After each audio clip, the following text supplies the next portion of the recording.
Boa noite, irmãos e irmãs.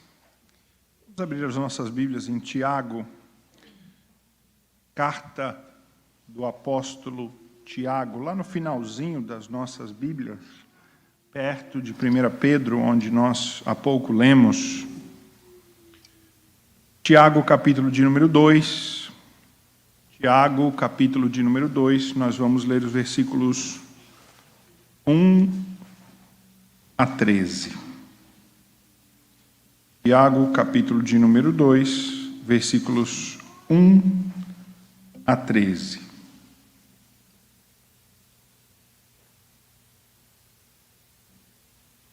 Tiago, capítulo de número 2, versículos 1 a 13.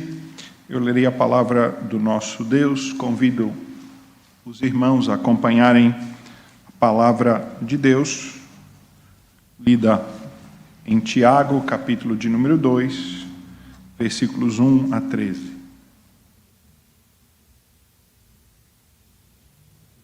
Diz assim a palavra de Deus: Meus irmãos, não tenhais a fé em nosso Senhor Jesus Cristo, Senhor da glória, em acepção de pessoas. Se, portanto, entrar na vossa sinagoga algum homem com anéis de ouro nos dedos, em traje de luxo, e entrar também algum pobre, andrajo, e tratardes com deferência o que tem trajos de luxo, e lhe disserdes: Tu, assenta-te aqui em lugar de honra, e disserdes ao pobre: Tu, fica ali em pé, ou assenta-te aqui embaixo no estrado dos meus pés. Não fizeste distinção entre vós mesmos, e não vos tornaste juízes, tomados de perversos pensamentos? Ouvi, meus amados irmãos, não escolheu Deus os que para o mundo são pobres, para serem ricos em fé e herdeiros do reino que Ele prometeu aos que o amam? Entretanto, vós outros menosprezastes o pobre. Não são os ricos que vos oprimem, e não são eles que vos arrastam para os tribunais? Não são eles os que blasfemam o bom nome que sobre vós foi invocado? Se vós, contudo, observais a lei régia, segundo a Escritura, amarás o teu próximo como a ti mesmo, fazeis bem. Se, todavia, fazeis acepção de pessoas, cometeis pecado, sendo arguidos pela lei como transgressores. Pois qualquer que guarda toda a lei, mas tropeça num só ponto, se torna culpado de todos. Portanto, aquele que disse não adulterarás, também ordenou não matarás. Ora, se não adulteras, mas matas, vens a ser transgressor da lei. Falai de tal maneira procedei como aqueles que hão de ser julgados pela lei da liberdade. Porque o juízo é sem misericórdia para com aquele que não usou de misericórdia, a misericórdia triunfa sobre o juízo. Até aí, irmãos, a palavra do nosso Deus. Vamos orar ao Senhor, pedir a Ele a direção para a mensagem desta noite. Oremos. Nós clamamos, ó Pai, a Tua graça para entender a exortação que Tiago fez à igreja antiga. Que o Teu Santo Espírito nos dê o discernimento, ó Pai, a clareza para entendermos essa exortação e aplicarmos, ó Pai, da maneira devida à nossa vida. Assim eu clamo a Tua graça sobre nós, em nome de Jesus. Amém. Há um ditado que diz: não compre um livro pela capa, mas a indústria editorial sabe que capa vende. A capa da revista vende a revista. A capa do livro vende o livro. E é por isso que eles têm, no seu setor editorial, profissionais especializados em produzir a capa. Capa vende. Uma capa polêmica, uma capa chamativa. Mesmo que a matéria dentro, ou o livro, seja um livro fraco ou sem conteúdo, mas a capa vende. E isso compensa, então, para as editoras, ter um profissional que trabalha só em capas. Alguns autores famosos, eles têm um artista gráfico específico para desenhar, para fazer as capas dos seus livros. E eles gastam milhares de reais, milhares de dólares, só para a capa de um livro. Um artigo que eu li recentemente de um autor amador, ele disse que ele escreve livros e ele os publica por conta própria. E ele leu alguma coisa sobre a produção de capas e a importância das capas dos livros. Ele olhou para a capa dos livros deles, que ele mesmo tinha feito, e ele viu, minhas capas estão todas erradas de acordo com o que dizem. Então ele mandou fazer a capa dos seus livros. Ele contratou um profissional e fez a capa dos livros. Não pagou muito caro, não contratou um profissional, dos mais caros, mas contratou um profissional e fez a capa dos livros. E ele não mudou nada nos livros, só mudou a capa. E lançou, então, a segunda edição. Ele disse que, imediatamente, ele começou a vender 20% a mais. Era ainda baixa o número de vendas, mas já era 20% a mais, somente pela mudança na capa. Quem de nós já não cometeu esse erro, de comprar um produto no mercado pela imagem, por aquela foto, ou aquela imagem na embalagem do produto? Não é verdade? Quem de nós já não comprou aqueles sanduíches prontos, congelados, que tem aquela imagem daquele pão com aquele queijo derretendo? E aí você tira aquele negócio do congelador, põe no micro-ondas, não é verdade? E quando sai do micro-ondas, parece um animal atropelado por um ônibus. E aí você diz, eu não comprei isso, eu quero esse. Dá vontade quase de comer a embalagem, de tão suculento que o negócio parece. Mas na prática não é. E assim, irmãos, esse procedimento que parece simples, fútil, banal, de nós consumirmos coisas pela sua aparência, ele se reflete em vários níveis, e até em níveis mais profundos da nossa vida, como nos nossos relacionamentos. Nós julgamos um livro pela capa nos nossos relacionamentos. Nós fazemos o tempo inteiro juízo das pessoas. Isso não é algo novo, não é algo do século XXI, não é algo da modernidade, não é algo da era da tecnologia. Isso já acontecia há 2000 anos. Isso acontecia, na verdade, bem antes de 2000 anos, desde o pecado do homem. E o apóstolo Tiago, preocupado com isso, preocupado que a igreja estivesse fazendo um juízo pela aparência daqueles que frequentam os cultos, que frequentam as reuniões, que a igreja estivesse sendo parcial, que a igreja estivesse fazendo acepção. Ele então escreve estes versículos, esses 13 versículos, para tratar desta questão do julgamento, do juízo que cristãos fazem de outros. Ele diz no versículo de número 1, meus irmãos, não tenhais a fé em nosso Senhor Jesus Cristo, Senhor da glória, em acepção de pessoas. Esse é o princípio. E é disso que ele vai falar os 13 versículos seguintes. Tiago, o apóstolo Tiago, é um homem prático. Ele é um homem prático. Ele não é um homem pragmático, mas ele é um homem prático. Tiago deixa muito claro para nós um princípio básico da vida cristã que ele tomava muito sério. Está no capítulo de número 1, versículo de número 22. Capítulo 1, versículo 22, ele diz assim: tornai-vos, pois, praticantes da palavra, e não somente ouvintes, enganando-vos a vós mesmos.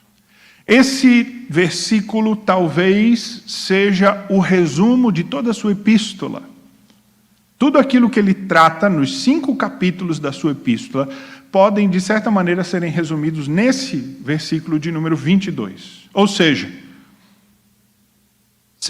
você, cristão, alguém que vive o que prega, que vive o que fala, que vive o que ouve, que vive aquilo que você diz que é a sua fé. E, de certo modo, não de uma maneira pragmática, nem de uma maneira simplista, mas de uma maneira bem direta, Tiago está dizendo que você é o cristão, não de acordo com o que você conhece, mas o cristão de acordo com a sua vida, os seus atos, a sua prática. Você pode ter muito tempo de igreja, e você pode ser um grande conhecedor da teologia, da boa teologia reformada. Você pode saber citar autores bíblicos e teólogos e versículos bíblicos e ter um grande conhecimento da Escritura, mas o fato é que olhando para a sua vida, que você deve medir o seu nível espiritual, a qualidade do seu relacionamento com Deus. É por isso que num texto famoso dessa epístola, o apóstolo vai dizer que fé sem obras é morta. Fé sem obras é morta. É o assunto que vem imediatamente logo após esse, do capítulo 2, versículo 14 ao versículo 26. Ele diz que uma fé de boca não pode salvar. Ele diz que mortos espirituais estão caminhando para o inferno, proclamando de boca ao Senhor Jesus. Na verdade, o apóstolo Paulo fala disso a nós também em Romanos 10, de uma maneira um pouco mais profunda e mais refinada, dizendo que para salvação é preciso crer com o coração e confessar com a boca. E, de fato, aquilo que cremos com o coração e confessamos com a boca é visto nas nossas mãos, nos nossos pés, nas nossas escolhas, no nosso dia a dia. É verdadeiramente isso que evidencia a nossa salvação. Tiago não está dizendo que as obras são mais importantes que a fé. O que Tiago está dizendo é que a fé é vista pelas suas obras. Tiago não está fazendo uma oposição entre fé e obras. O que é melhor, fé ou obras? Tiago está dizendo que é preciso que um cristão tenha fé e obras. A oposição que Tiago está fazendo nessa epístola é entre fé e obras e daquele que diz que tem fé. Você diz que tem fé, que é membro da igreja, que é tanto tempo crente, ou que conhece a Escritura, que conhece os princípios, muito bem. O que as tuas obras comprovam? Olhando para a tua vida, esta fé proclamada, esse tempo de igreja, esse tempo de fé, são refletidos. Tiago é, portanto, um homem, um pastor da igreja, muito prático. Paulo é alguém que é igualmente prático, mas por vezes Paulo fala de verdades profundas, ele tem um tom mais professoral, mais poderíamos dizer, teológico. Paulo fala de coisas, e o próprio apóstolo Pedro admite que Paulo fala de coisas profundas, que inclusive os tolos deturpam. Tiago não fala de coisas profundas. Tiago não fala de coisas fúteis e rasas. Mas Tiago fala de coisas diretas e simples e relevantes para a nossa vida espiritual. Nesta passagem, nós temos basicamente 3 partes. Nós temos o princípio, que está no versículo 1. Nós temos o exemplo, que está nos versículos 2 a 4, ou a ilustração. Então ele fala de um princípio, ele dá uma ilustração, e nos versículos 5 a 13 ele explica o problema. Na verdade, o que Tiago está fazendo aqui é usando um princípio da pedagogia judaica. A pedagogia judaica, ela seguia a base desses 3 princípios. Esses 3 parâmetros. Você dá um princípio, fala uma verdade, conta uma história ilustrativa e depois dá explicação. Nós vemos Jesus fazendo isso algumas vezes, e Tiago tem esse espírito. E é isso que ele está fazendo aqui na passagem.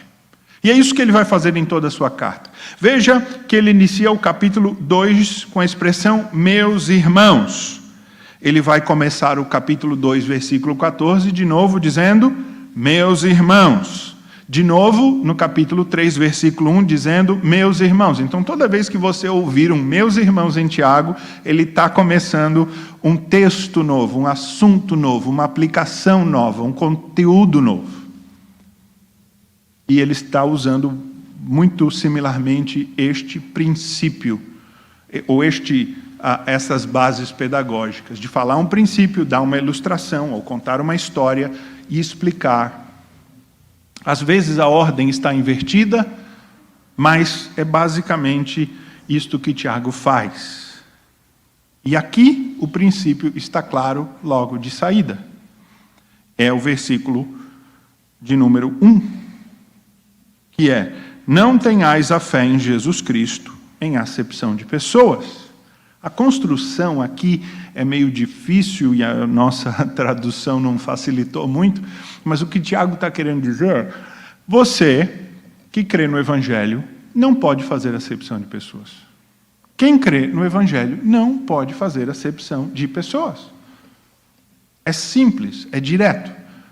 Você faz acepção de pessoas, então você tem que repensar a sua fé e a sua vida, a sua confissão de ser um evangélico, um crente no Evangelho do Senhor Jesus Cristo.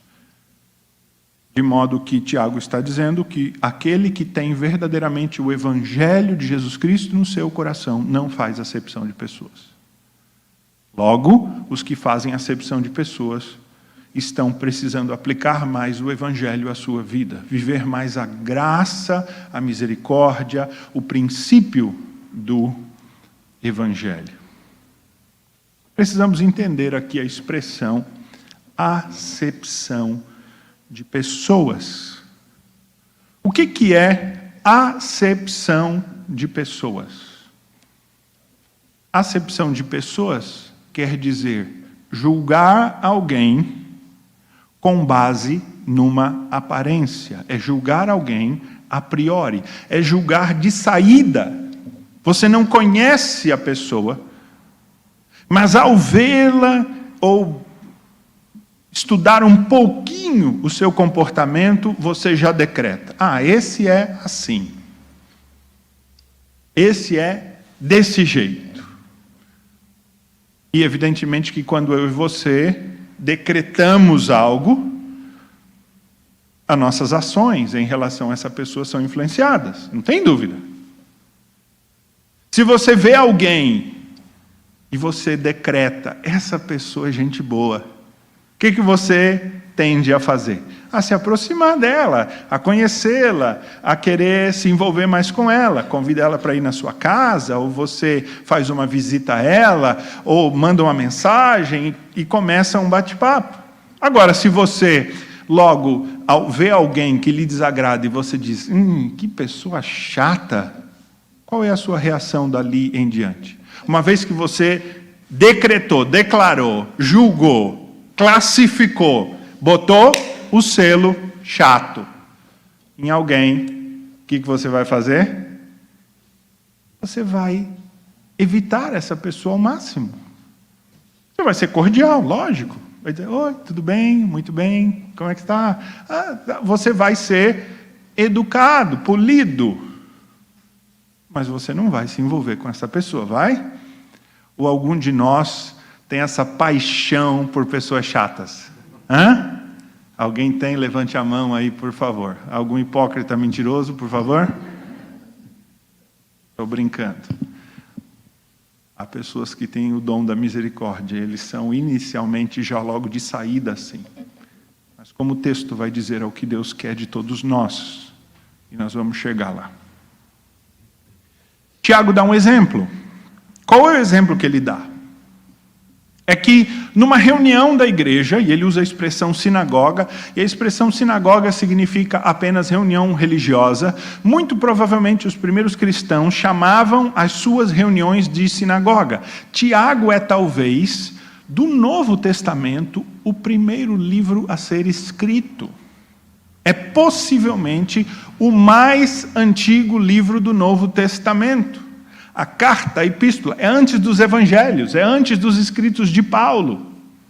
Tiago é o líder da igreja de Jerusalém, ele é irmão do Senhor Jesus, ele é filho de Maria, filho de José, ele foi incrédulo acerca de Jesus, mas ele se converteu ao ver a ressurreição do Senhor, ao ser uma testemunha da ressurreição, e ele se torna um crente piedoso e fiel, e ele se torna pastor da grande igreja de Jerusalém. E quando os apóstolos são espalhados para ir levar a obra, é Tiago que fica em Jerusalém e que pastoreia. Nós vemos Tiago nesse papel lá em Atos 15. É ele que está liderando a igreja de Jerusalém. Já vemos ele no capítulo 13 e naqueles capítulos dizendo que ele era o líder da igreja de Jerusalém. Tiago, nesta fase inicial, portanto, é uma referência da igreja. E possivelmente os primeiros judeus, os cristãos judeus, chamassem a sua reunião de sinagoga, porque sinagoga quer simplesmente dizer assembleia religiosa ou reunião religiosa. E é deste mesmo modo que ele vai usar, por exemplo, a palavra religião no final do capítulo 1, quando ele diz: você é religioso? Você tem uma boa religião? E ele diz: a boa religião é visitar os órfãos e as viúvas e considerar e manter-se imaculado. Tiago não está resumindo a vida cristã nessas duas coisas, mas ele está querendo dizer: você diz que você é religioso? Então começa vendo se você faz essas coisas. É por isso que ele usa a ideia sinagoga aqui inicialmente como a reunião. Posteriormente a igreja parou de usar a palavra sinagoga para as suas reuniões e ela passou a se chamar de igreja, que significa também assembleia, reunião. Mas Tiago diz que então, o exemplo dele, estamos numa das nossas reuniões e dois homens entram, um bem vestido, ele tem anéis que dá para ver, são anéis com metais preciosos, com pedras preciosas. Ele está vestido de uma roupa luxuosa, claramente uma roupa cara. Nós sabemos distinguir isso hoje, não sabemos? Nós sabemos quando alguém está bem vestido com uma roupa cara.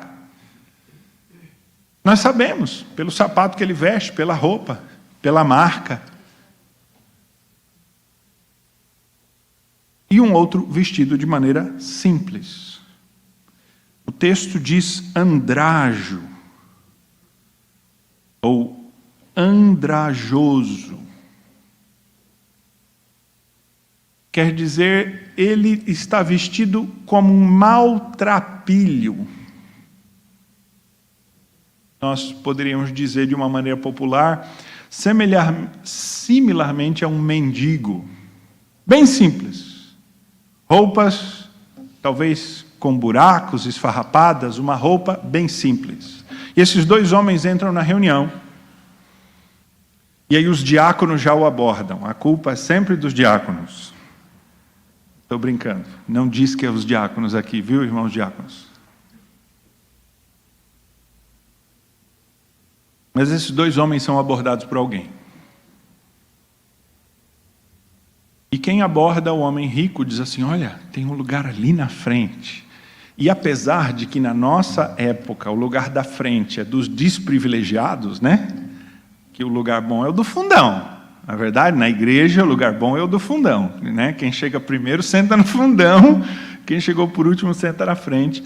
No mundo antigo o lugar da frente era o lugar privilegiado, ele implicava em honra, tanto em banquetes quanto em reuniões.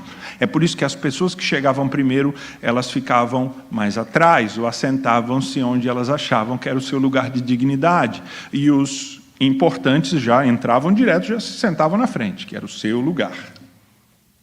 Então alguém da igreja conduz a este homem. E ao pobre, eles dizem: olha, rapaz, só tem lugar lá na frente, mas lá na frente não é bom sentar. Peraí, vamos ver. Rapaz, olha, você está aqui no chão mesmo? Pode ficar sentado. Ou fica de pé aqui atrás. Tranquilo? Essa é a expressão. É um caso caricato. É um caso que é justamente para incitar a ira.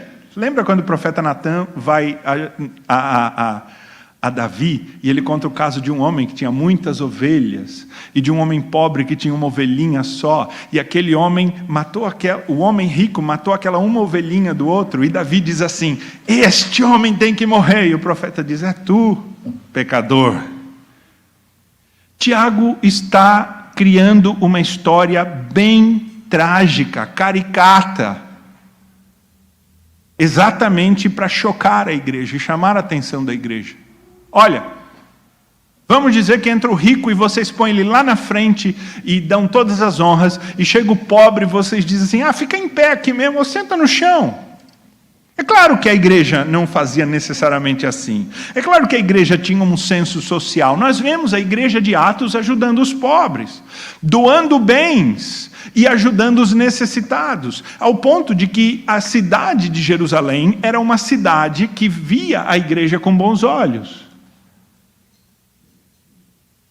Mas Tiago sabe que no seio da igreja, ele ouve histórias de que está havendo parcialidade. Como é que a gente sabe disso? Porque ele nos diz no versículo 6, veja aí: entretanto, vós outros menosprezastes o pobre.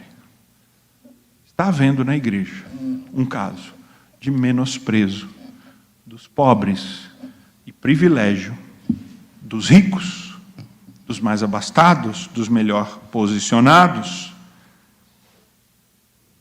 E isto não pode acontecer. Voltamos ao princípio do versículo 1.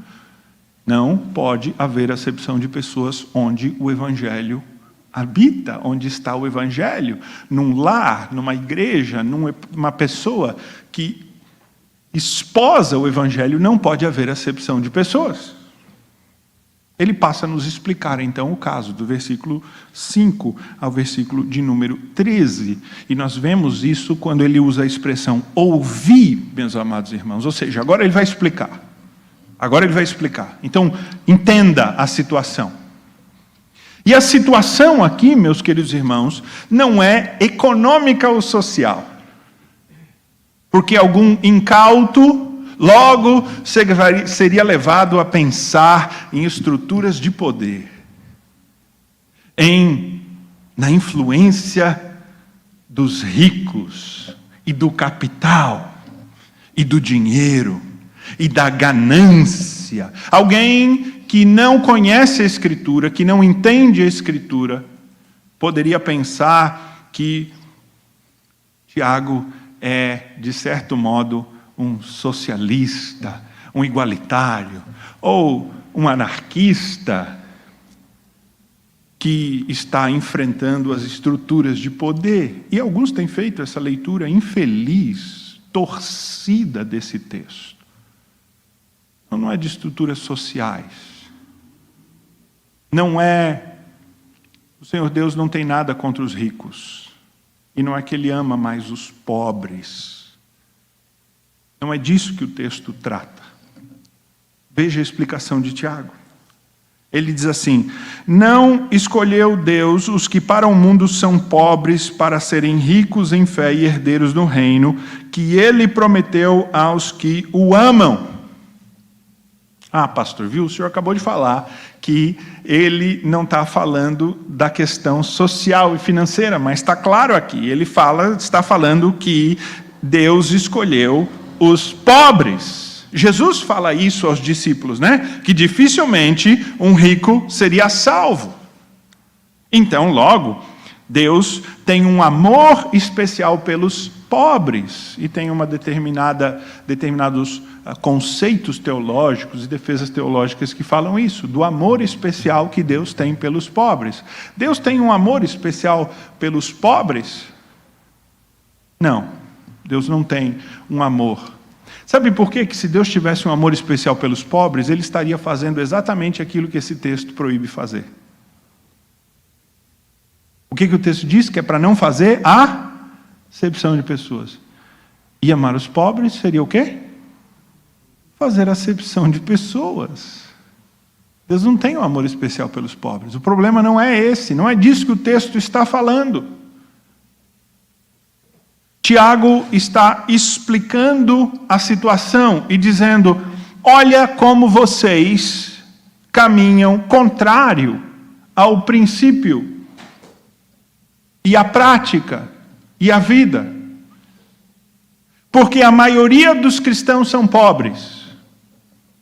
A maioria dos cristãos foram pobres no passado, são pobres hoje, e a maioria dos cristãos serão pobres no futuro. É fato. Por que é fato, irmãos? Primeiro, por um fator demográfico. Os ricos são sempre a minoria da população, não é fato? Os ricos são sempre a minoria da população. Não há dúvida. Alguém fala que é um 1%, né? Ou 10%. Não importa se é 1 ou 10 ou 20, mas os ricos serão sempre minoria. Logo, Deus chama muitos pobres, mas também chama alguns ricos. Ele segue, no versículo 6, dizendo: entretanto vós menosprezastes o pobre. Ou seja, ele está dizendo, a maioria de vocês sendo pobre, sendo da mesma classe, vocês estão menosprezando aqueles que são iguais a vocês. Fazendo um preconceito com aqueles que são iguais a vocês. Tiago não está falando no sentido absoluto, ou seja, que não existe rico crente, que é impossível ter rico crente. Como é que nós sabemos disso? Porque no capítulo 1 ele diz assim, versículo 9, veja aí. Ora, o irmão, porém, de condição humilde, glorie-se na sua dignidade, e o rico não está, o irmão, mas está implícito, o irmão rico na sua insignificância, porque ele passará como a flor da erva. Ou seja, Tiago está escrevendo para uma igreja que tem irmãos pobres e irmãos ricos. Ele não poderia estar dizendo que Deus só ama pobres e que a igreja só é feliz composta por pobres, ou que quando um rico se converte, ele tem que doar os seus bens e se tornar pobre, e assim ele se iguala à igreja. O problema não é a condição financeira de alguém, não é social, não é cultural. O problema aqui é relacional. Relacional. E ele é um contrassenso natural. Veja o que Tiago vai dizer. Não são os ricos, versículo 6, que vos oprimem, e não são eles que vos arrastam nos tribunais. Irmãos, isso sempre aconteceu, isso sempre vai acontecer. A Escritura diz, o apóstolo Paulo escrevendo a Timóteo, diz que o amor ao dinheiro é a raiz de todos os males. É a raiz de todos os males no socialismo, é a raiz de todos os males no capitalismo, e é a raiz de todos os males numa sociedade agrária escravocrata como essa, porque lá não era nem capitalista, nem socialista. 2000 anos atrás, qual era o sistema econômico de Roma?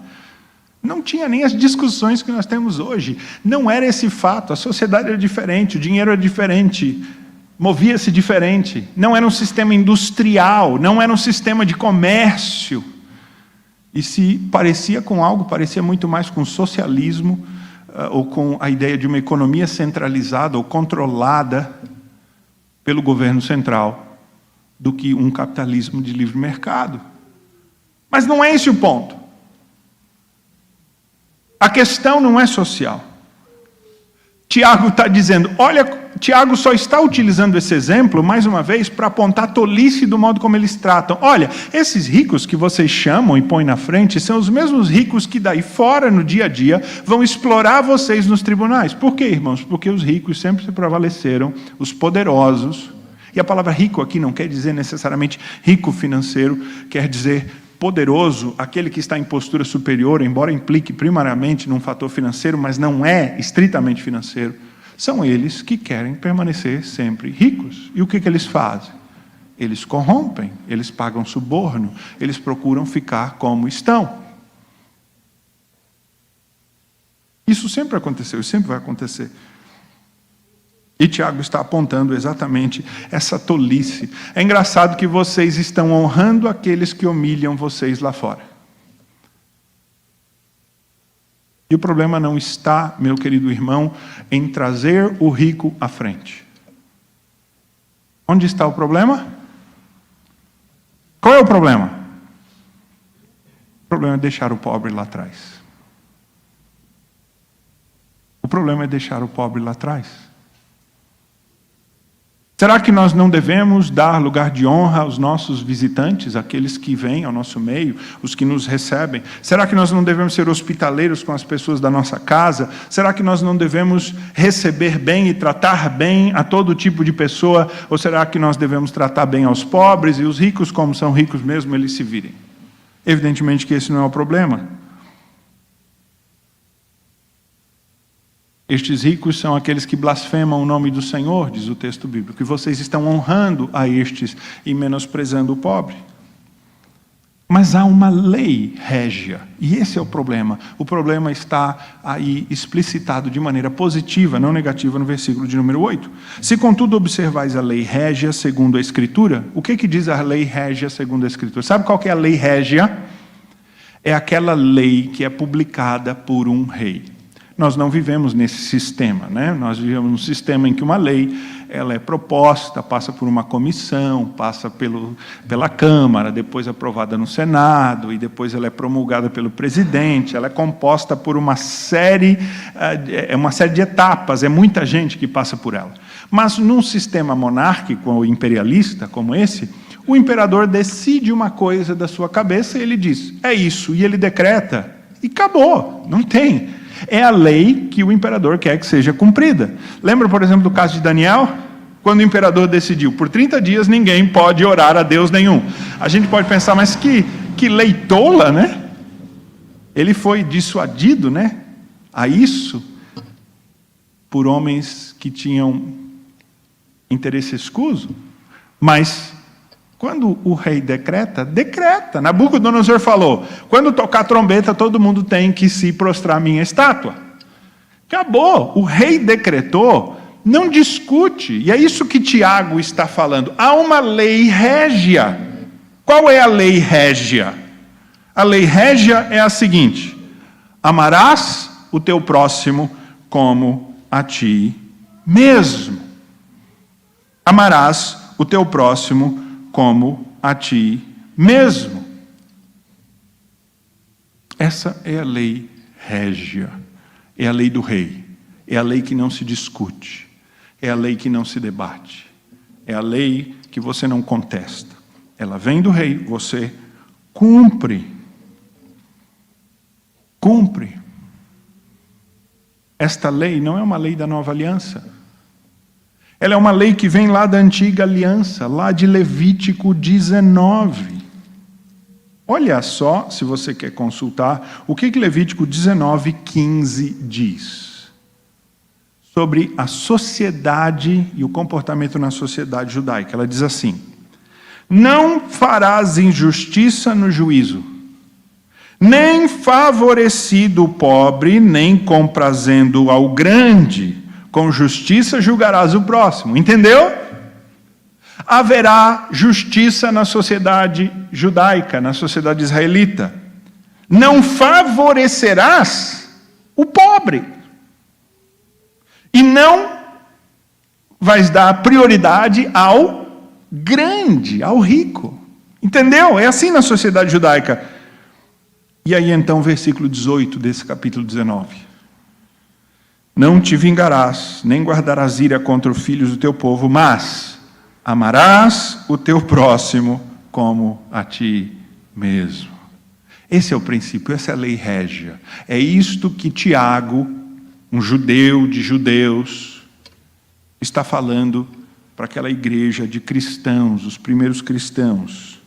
Ele está dizendo que o Senhor nosso Deus tem uma lei régia e Ele nos manda amar o nosso próximo como a nós mesmos. Logo, qual é o problema, irmãos? O problema é social, o problema é econômico? Não, o problema é falta de amor. O problema é falta de amor. O problema é espiritual. Uma igreja que favorece alguém por alguma coisa que seja, ela está descumprindo a lei real, a lei do rei, do soberano Senhor. Ela não está amando. Se você trata pessoas assim no seu dia a dia, você não está cumprindo esta lei do rei. Veja o que o versículo 9 diz: se todavia fazeis acepção de pessoas, cometeis pecados, sendo arguidos pela lei como transgressores.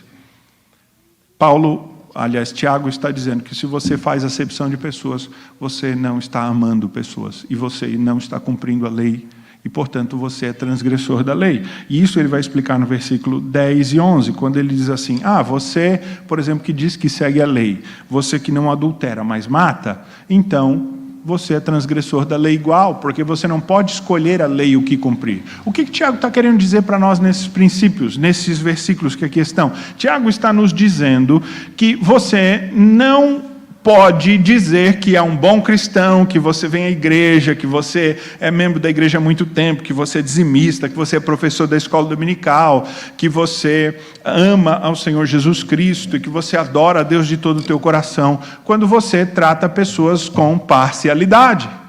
Em você não está o amor do Evangelho, o amor de Deus. Não adianta o que você diga acerca da sua fé. Não adianta o quanto você queira fazer a sua fé grande por questões laterais. Há uma lei régia. Esse princípio do amor, ele é superior a todos. E por que nós sabemos que ele é superior a todos?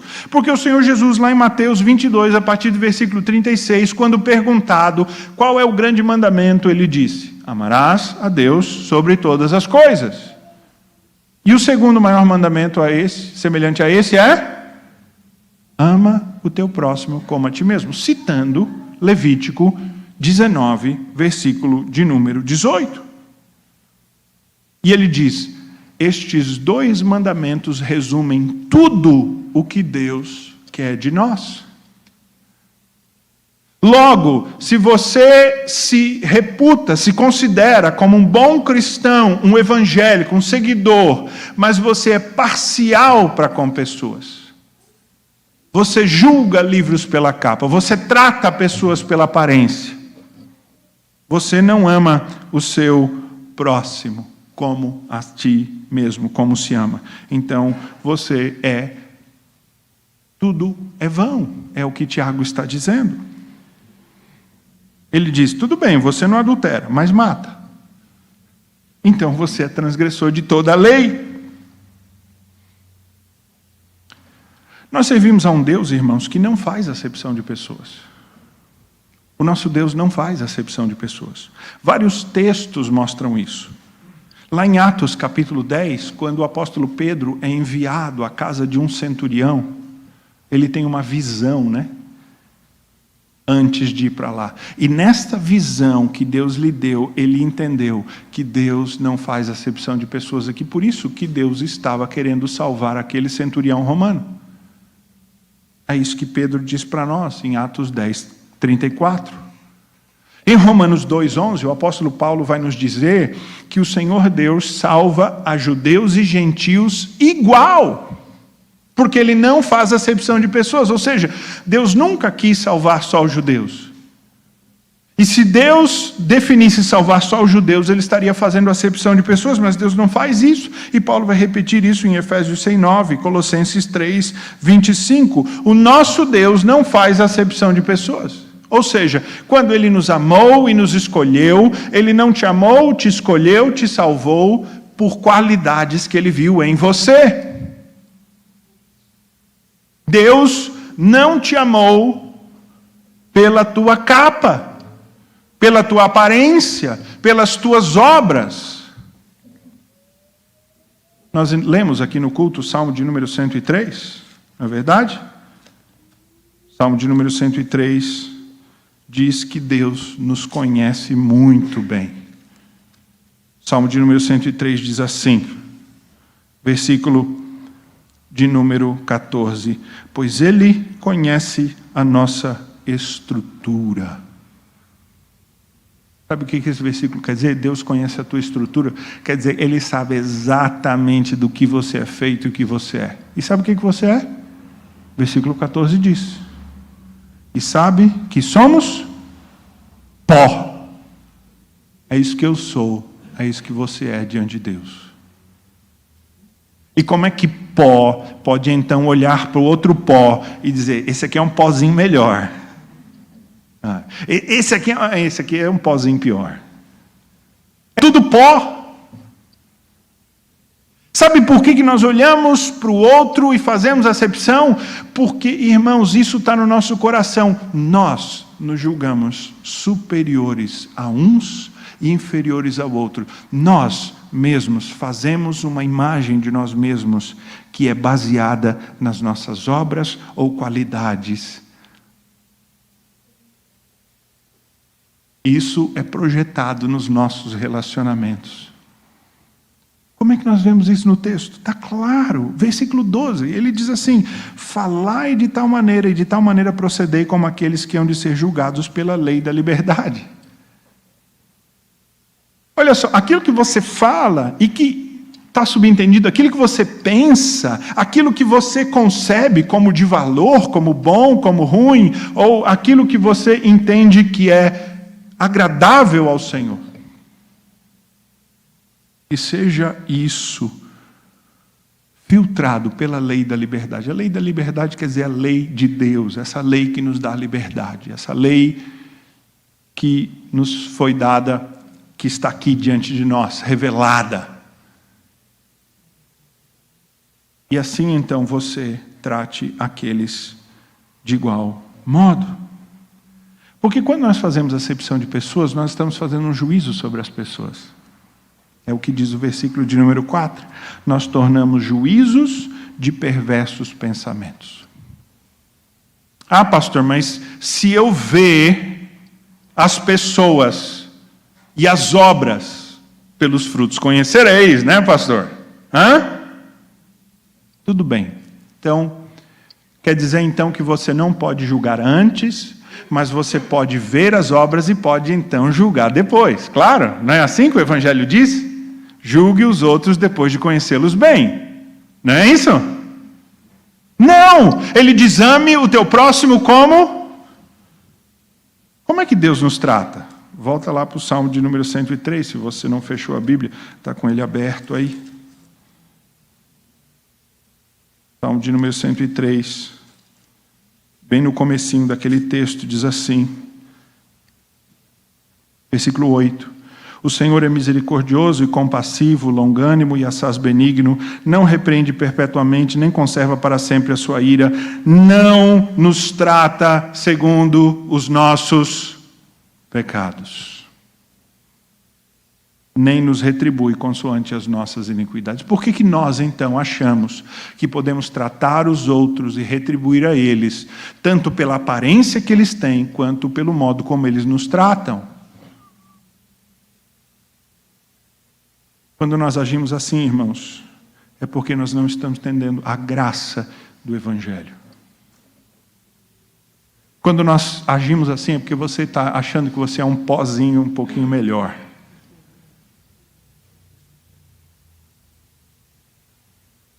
Quando nós tratamos os outros com acepção, é porque nós estamos destituídos do conceito da graça que está no Evangelho. O versículo de número 3 diz assim, porque o juízo é sem misericórdia para com aqueles que não usam de misericórdia. É isso que eu falei que nós chegaríamos. O que Deus quer não é que a gente não julgue as pessoas pela capa, conheça elas primeiro e depois julgue. É que nós, em todos os nossos relacionamentos, como dignos do Evangelho de Cristo, hajamos com amor. Esse capítulo de número 2, esses 3 versículos, eles podem ser, de certo modo, a tradução de João 4. Lembra de João 4? Quando ele diz assim, amados, amemo-nos uns aos outros, porque o amor procede de Deus, e todo aquele que ama é nascido de Deus e conhece a Deus. Aquele que não ama, não conhece a Deus. Não conhece a Deus. Depois João vai dizer: nisso conhecemos e permanecemos nele, ele em nós, que ele nos deu o seu Espírito. E temos visto e testemunhamos que o Pai enviou o seu Filho, o Salvador do mundo. Aquele que confessar que Jesus Cristo é de Deus, nele permanece, ele está em Deus, e nós conhecemos e cremos no amor que Deus tem por nós. Deus é amor, e aquele que permanece no seu amor, permanece em Deus e Deus nele. E ele vai dizer: no amor não existe medo. Deus, o amor perfeito lança fora todo medo. Nós amamos porque ele nos amou primeiro. Logo, se alguém disser, amo a Deus, e odiar a seu irmão, é mentiroso. Pois aquele que não ama o seu irmão a quem vê, não pode amar a Deus a quem não vê. Ora, temos esse mandamento da parte dele, que aquele que ama a Deus, ame também o seu irmão. E é isso que Tiago está dizendo. Tiago não está colocando essa prática como a medida da salvação. Tiago não está dizendo, olha, quem faz acepção de pessoas não é salvo.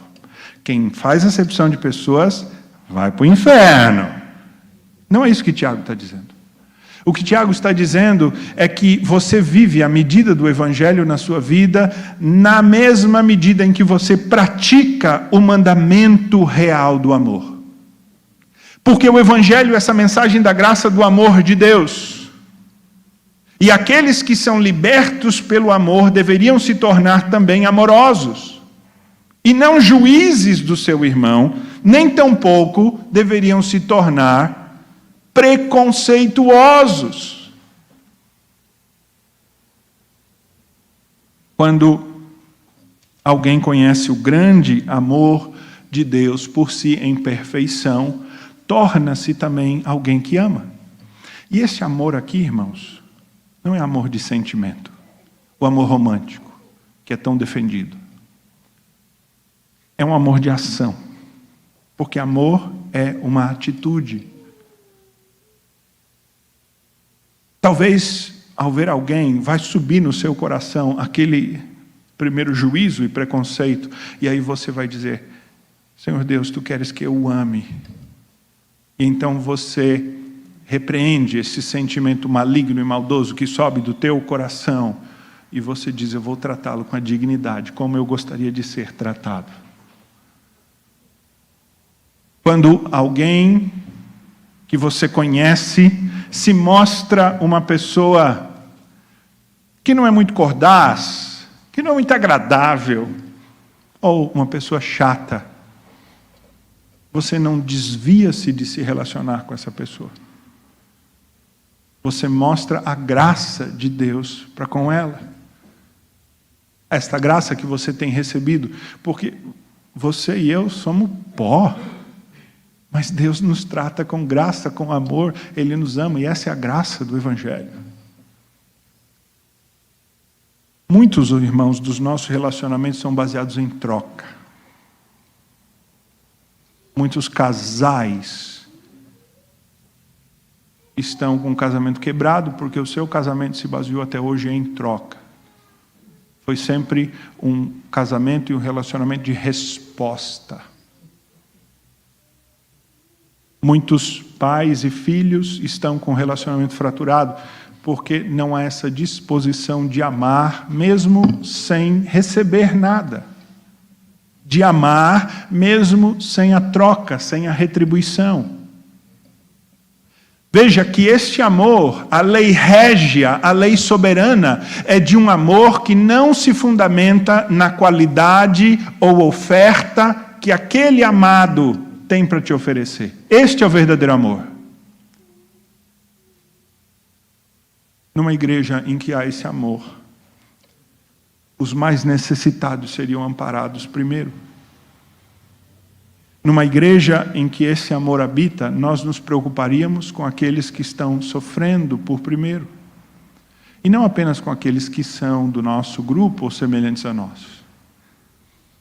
É fácil a gente se relacionar com gente que é parecido conosco. É natural, eles são parecidos conosco, ele tem uma vida parecida, o cotidiano é parecido, os dilemas são parecidos. Não é necessariamente panelinha, não é necessariamente uma forma maligna, realmente de fazer separação e segregação. É natural, irmão, querer se relacionar com pessoas que se identificam com você. O amor é antinatural. Ele é fruto da graça. E ele exige de você e de mim uma determinação de buscar um relacionamento que não é baseado em retribuição. Isso pode salvar o teu casamento, meu irmão, minha irmã. Isso fará da nossa igreja uma igreja abençoada. Isso vai fazer com que esse relacionamento fraturado, quebrado que você tem, comece a ser curado. Você quer achar cura para o relacionamento quebrado que você tem, seja com teu cônjuge, com teu filho, com quem você quer, com um irmão da igreja? Comece a amá-lo, independente do que ele tem para oferecer, independente da capa, independente da aparência. Vá em direção a ele com graça e com misericórdia. Esse é o mandamento régio, a lei soberana. Porque o texto diz que aqueles que usam com misericórdia, Deus vai olhar para eles com misericórdia. E essa dor, essa mágoa, essa tristeza que você tem, ela não pode ser curada senão somente com perdão e amor que vem de Deus, na medida em que você se dispõe a amar o andrajoso. Essa é a atitude verdadeira do cristão, que não faz por caridade. Sabe por quê? Porque a caridade é preconceituosa também. A caridade, ela é bastante preconceituosa. Mas o amor, ele não faz acepção de pessoas. Terminar orando, vamos ficar de pé e receber a bênção. Ó Pai, eu clamo a Tua graça sobre o Teu povo, para que sejamos um povo que ama, e sejamos um povo que expressa a graça do Evangelho. Nesses dias de reforma, ó Deus, em que nós lembramos a supremacia da graça, dizendo somente a graça, sola gratia, que esta graça abundante, transbordante, ela de fato nos mova a uma ação graciosa, que manifesta amor, que manifesta verdadeiramente o Evangelho em atitude, ó Deus. Assim eu clamo a Tua misericórdia sobre a nossa igreja, sobre as famílias, sobre os casamentos, sobre os relacionamentos, para que, movidos pela exortação da Tua palavra, de fato, amemo-nos uns aos outros, com este amor, ó Pai, altruísta, a lei real. Assim oramos, por meio daquele que nos amou soberanamente.